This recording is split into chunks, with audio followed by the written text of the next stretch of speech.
In the last video, we showed the equation of exchange and how it maps the growth in price levels to uh, the growth in the money supply. So the money supply grows by 10%, price levels, at least theoretically anyway, should grow by 10%. Having said that, I discussed a little bit about purchasing power. About, if price levels rise and your paycheck doesn't keep up with that price level increase, your purchasing power will fall. Okay, and that's a bad thing. Having said that, there are other costs to inflation. There are other costs to an increased money supply. One is it's a way to tax for the government to tax us in order to reduce their level of spending on a deficit or a debt. Okay, and let me explain to you how this works. Okay, so we call this an inflation tax.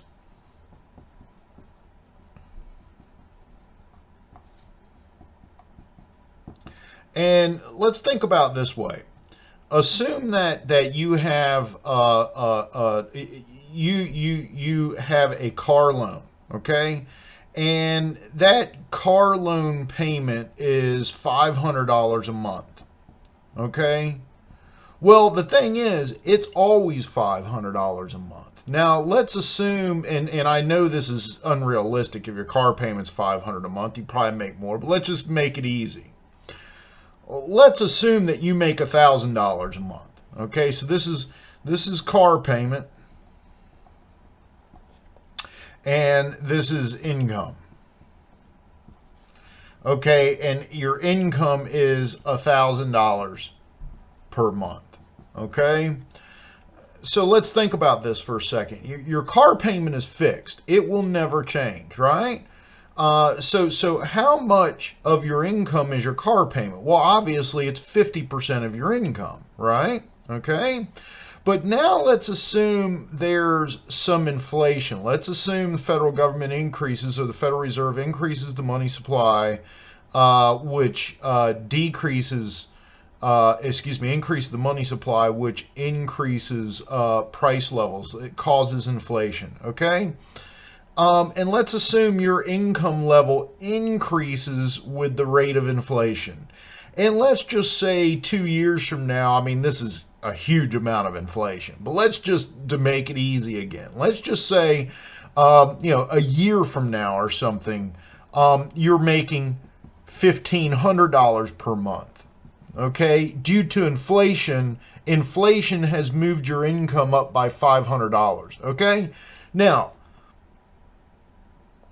what is the percentage of your income as the car payment? Well, it's only a third, right?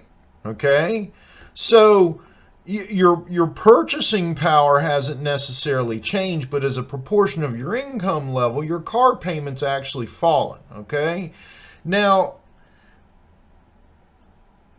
that said, the government can do exactly the same thing. If it causes inflation intentionally, any fixed payments that the government owes the public or owes contractors or owes anyone, as a proportion of revenue generation, the amount that they owe actually goes down. And this is called an inflation tax. And why is it a tax on us? Well, yes, we may benefit from this inflation in terms of this, but you got to remember, what is inflation? It's an increase in the general price level. Okay, it's an increase in the general price level. So if our income levels don't keep pace with inflation 1-to-1, as discussed in the last video, in the equation of exchange video, our purchasing power falls over time. That's a tax on us. So the government can reduce its deficit, so to speak, by generating inflation on purpose. But that's a tax on us because our purchasing power suffers at the same time. That's one problem with inflation. The next problem with inflation is called shoe leather costs.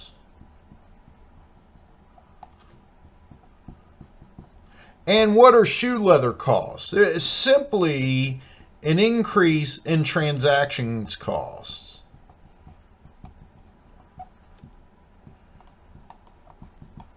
So let's think about this for a second. If you keep a dollar bill in your pocket and it's eroding at a fairly rapid pace, well, you need to spend that now while prices are still low, because tomorrow prices are going to be higher and that dollar's still going to be a dollar and you're not going to be able to buy as much with it. Okay?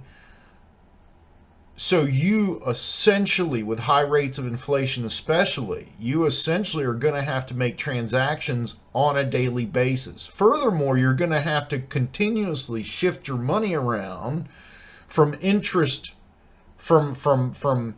interest gaining asset to interest gaining asset, interest earning asset to interest earning asset. You're going to have to do a bunch of shifting around your money constantly to try and minimize the effect inflation has on your dollar.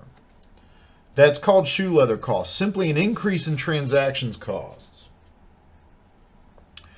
Confusion costs. What does this mean? Well, you know, we tend to think that people are rational and that they are constantly measuring the marginal benefit of an activity against its marginal cost. Okay? If the marginal benefit of an activity exceeds the marginal cost, you'll partake in that activity. If a candy bar costs $1, but the amount of enjoyment you get from it is $1.25, well, you'll buy that candy bar. Okay? But if prices are constantly shifting around, some people may become confused with that comparison of marginal benefit versus marginal cost. If this is constantly jumping around, then it may be the case that at some point you don't partake in an activity because you believe the marginal cost may be too high, when it may actually not be. You're confused. There may be cases where you take on an activity, and because you've miscalculated the marginal cost of that activity, it may exceed the marginal benefit of it, and you may be worse off for it. In other words, if a rational agent consumes or takes on activities up to the point where marginal benefit equals the marginal cost of the activity, this you probably saw back in introductory microeconomics, I'm sure. But if a rational agent will take on activities up to where marginal benefit equals marginal cost, any deviation from that outcome then is irrational. In other words, inflation can cause confusion, which then produces irrational behavior. And lastly, there's uncertainty costs. This is kind of like confusion costs, but not totally. Okay, so think about this. You're a contractor. Uncertainty. I really don't know how to spell today. Uncertainty. Okay, uncertainty costs.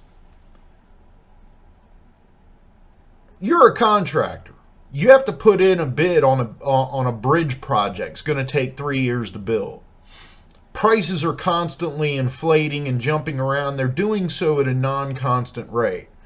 At 3% inflation this year, 5% next year, 1% the following year. Well, how do you project then what your bid's going to be, say, 4, 5, 6 years out. It becomes impossible. What does that mean then? Well, it means contractors are going to err on the side of overbidding in order to protect themselves from these uncertainties.